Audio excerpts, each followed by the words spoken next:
5 years ago, a wildlife biologist named Dr. Maya Carter saved a dying cheetah cub. She fed him, healed him, protected him, and then released him back into the wild, believing she would never see him again. She didn't know if he survived, she didn't know if he forgot her, but she never forgot him. And then on a random afternoon, while sitting quietly in the audience of a live wildlife program, a full-grown cheetah walked onto the stage. The cameras zoomed in, people cheered, but then the cheetah froze. He lifted his head, and his eyes locked onto Maya. The studio fell silent, the audience stopped breathing, and what happened next shocked millions, because the cheetah didn't just recognize her, he ran to her. This is the unbelievable story of a woman who saved a life and a wild animal who never forgot her. The sun was sinking behind the acacia trees when Dr. Maya Carter finished checking motion sensor cameras near the reserve boundary. It had been a long day tracking predator paths, testing soil samples, and guiding her interns, but the savannah still felt alive beneath her boots. She was about to return to camp when she heard it. A faint, broken cry, not loud, not sharp, but desperate. She froze.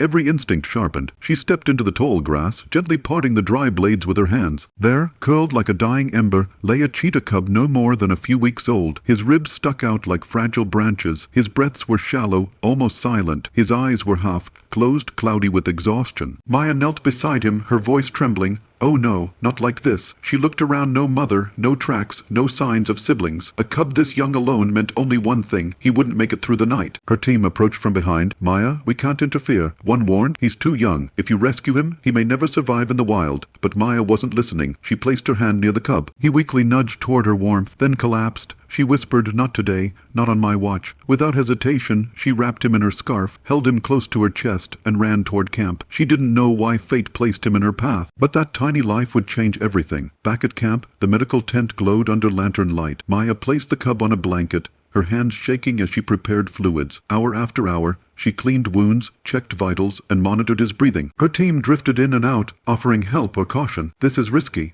One murmured, if he survives, he may become attached to you. Maya knew, but she also knew the alternative, letting him die alone in the grass. The cub fought through the night. Sometimes he whimpered in pain. Sometimes he went frighteningly still. Maya held him close, whispering, you're safe. Stay with me. Just before dawn, he opened his eyes fully, clearly, and for the first time, truly looked at her. In that moment, Maya felt a connection she could not explain. She named him Kavu Scar, because he carried many, but he was still fighting, and she promised herself she wouldn't give up until he could fight on his own. Kavu's recovery became Maya's daily mission. From sunrise to midnight, she fed him, kept him warm, and talked to him softly. The cub began following her everywhere, nuzzling her boots, chasing her shadow, curling beside her notebook as she worked. Her team teased her, you've got a new assistant, but Maya knew the truth Kavu had imprinted on her, and she had grown attached in ways she couldn't deny. One evening, as the sun painted the camp orange, Kavu climbed into her lap. He placed his tiny head on her arm and purred a deep, rumbling sound of trust. Maya smiled, tears stinging her eyes.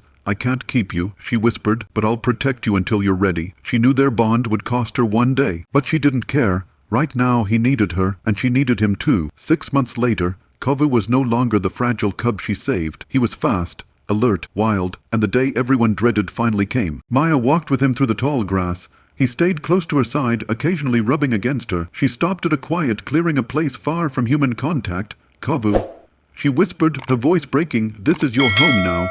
The cheetah looked up at her, confused. She stepped back. He took one hesitant step forward, then another. He paused, turned, and stared at her with eyes she had cared for since the moment he almost died in her arms. Then with a final look he ran. His spotted body disappeared into the golden sea of grass. Maya fell to her knees, wiping tears. She had saved his life, but now his life belonged to the wild.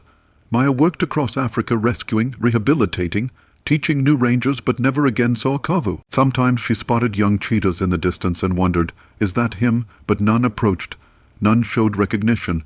Late at night, she often replayed memories of his tiny body in her hands, his first purr, his last look before running into freedom. She told herself, he's alive, he has to be.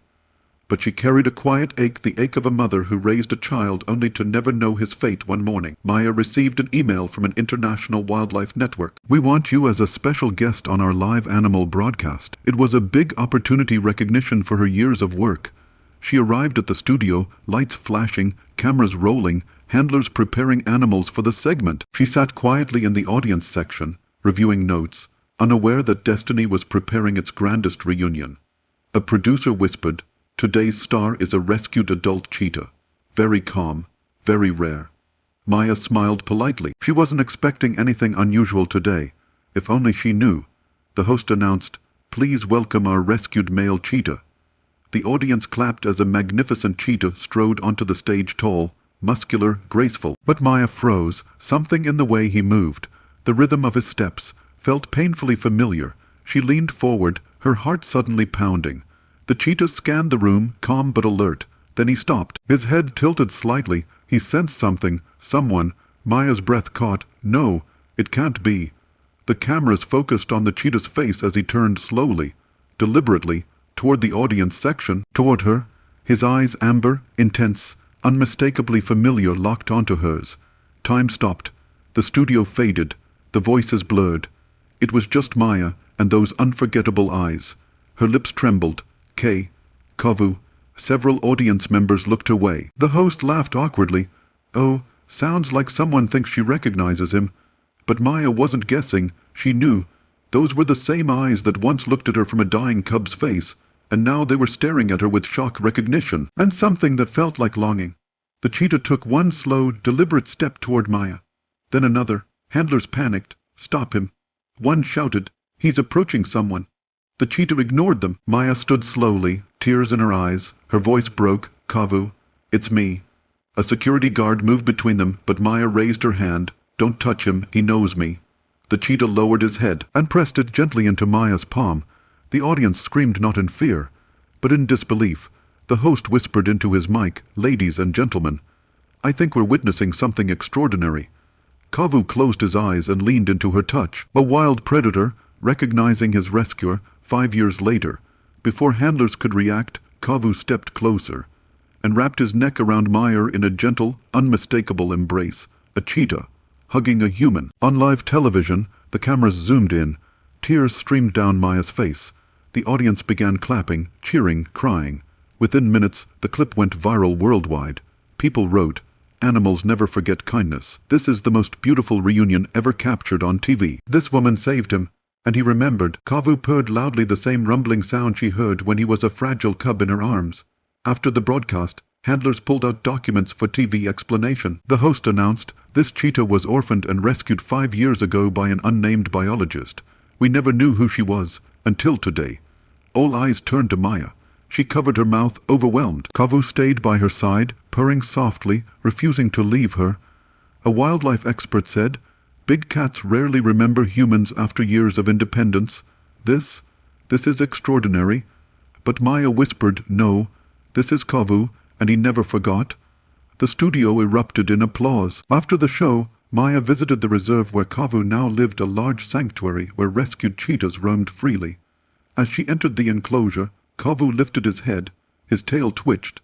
He ran straight toward her, not as a predator, but as the same little cub she saved long ago. Maya knelt, arms open. Kavu rested his head on her shoulder. "You found me," she whispered. "I thought I lost you, but you found me."